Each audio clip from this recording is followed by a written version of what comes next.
Chapter 15 of the funeral which King Lusart gave to Dardan and his mistress, and what Amadis did meanwhile.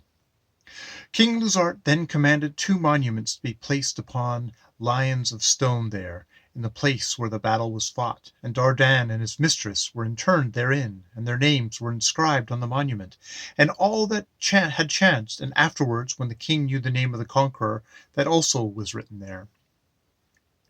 But now the rumor being appeased, Lusart asked where was the stranger. None could give tidings of him, save only that he had ridden full speed towards the forest. Well were he, quoth the king, who should have such a man in his company, for, as strong as he is right gentle. Ye all heard the insolence of Dardan, yet would he not slay him when he was in his power? Though Dardan would have shown no mercy if the conquest had been his. Amadis, meanwhile, had entered the forest. It was late when he reached the tents, where he found Gandalin and the damsels who had made their meal ready. And when the cloths were removed, he took Gandalin apart, and bade him go to the town and secretly speak with a damsel of Denmark, and learn from her how he should proceed. Gandalin, that might he go more privately, went on foot, and entering the town, made towards the palace, where he had not waited long when he saw the damsel, who was watchful for him. Follow me, said she, and if you are questioned, say you bring a message from the Queen of Scotland to Oriana, and that you come to join Amadis in this country, for so shall you appear in his company without suspicion. They then entered the queen's palace, where Oriana then was, to whom the damsel came, and speaking somewhat loud, said, Here's a squire sent to you from the Queen of Scotland. Oriana rejoiced thereat, but greater was her joy when she saw it was Gandalin who knelt before her, and said, Madam, the queen salutes you as one who loves and prizes you, and whom your welfare will make glad. May the queen have a fair fortune, replied Oriana. I thank her kindness. Come with me to this window, and tell me the rest. Then they retired, and she made him sit by her, and asked him, Friend, where did you leave your master? In the forest, whither he went after the battle. Tell me how he fareth, so may God prosper you. Even so, quoth Gandalin, as the man that is altogether yours, and dies for you, and his soul suffers so as never a knight endured. And then he wept. Lady, you will not break your command for good nor for ill that may befall him. For God's sakes, have compassion on him. For if he lives, he will be the best knight that ever bore arms. But good fortune failed him when he saw you, and he will die before his time. And better had he died in the sea, were he thrown before his parents knew him. For now they see him perish, and can give him no relief. Oriana wept, and clasping her hands, interlaced her fingers one with the other. She cried, For God's sake, Gandalin, say no more. You blame me because you know his feelings, and do not know mine. She then showed him the garden under the window. Go to your master, and tell him to come secretly tonight into this garden.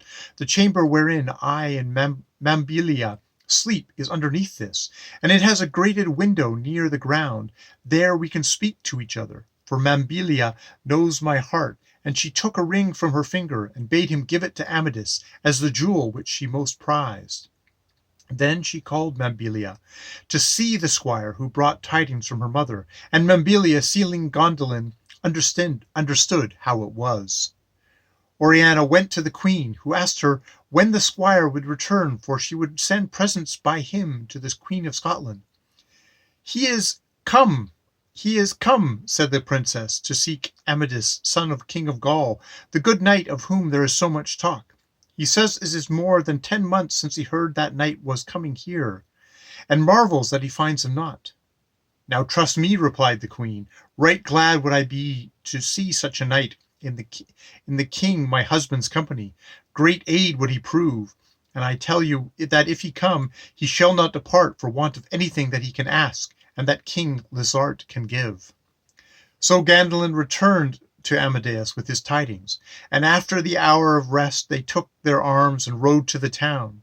They tied their horses in a tuft of trees adjoining the garden, and entering through a way made by a watercourse, came to the window, and Gandalin called in a low voice. Oriana, who did not sleep, heard him, and rose and called Mambilia.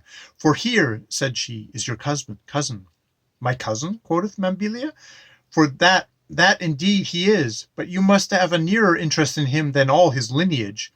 Then they both went to the window and placed candles there that gave a great light, and opened it. By that light Amadis saw his lady, and she appeared more beautiful than man could fancy a woman could be. She had on a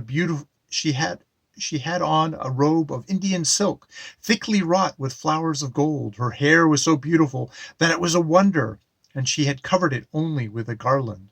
Amadis trembled all over with the great delight of seeing her. There they conversed till daybreak, and Oriana bade him remain with her father if he should entreat him.